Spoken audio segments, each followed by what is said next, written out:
Hey guys, it's been a while. Just wanted to show you what I've been up to recently. I'm currently 3D printing a new CNC machine. For those who don't know what a CNC is, a 3D printer is like. Let me turn on the light here. That's the whole machine. That it's printing some pretty big parts right now. It's actually going to be a giant CNC machine that'll be able to cut out furniture and arcade cabinets and stuff out of 4 foot by 8 foot plywood pieces. And I'm currently looks like I have 29 hours left out of this almost 70-hour print. But that's the thing. What it does is I have plastic that comes in a spool. Comes in as a thread, and then it goes up into the machine. And there's like a box to keep all the heat in, so it doesn't warp while it's printing.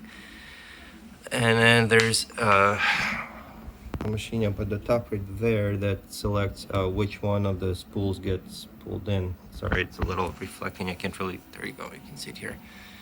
Can't really open it because I don't want to let the heat all out.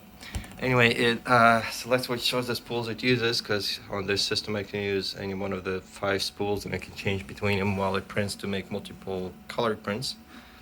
And then it goes down to this thing, and this thing basically heats it up and draws it on top of each layer. It just draws it in layers, little by little by little, building it up.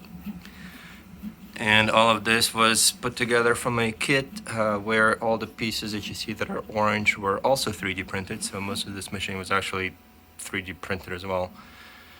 And the parts that were not, like the rods and stuff, and the screws, and the big extrusion down there, that stuff is just generic bought parts. But anyway,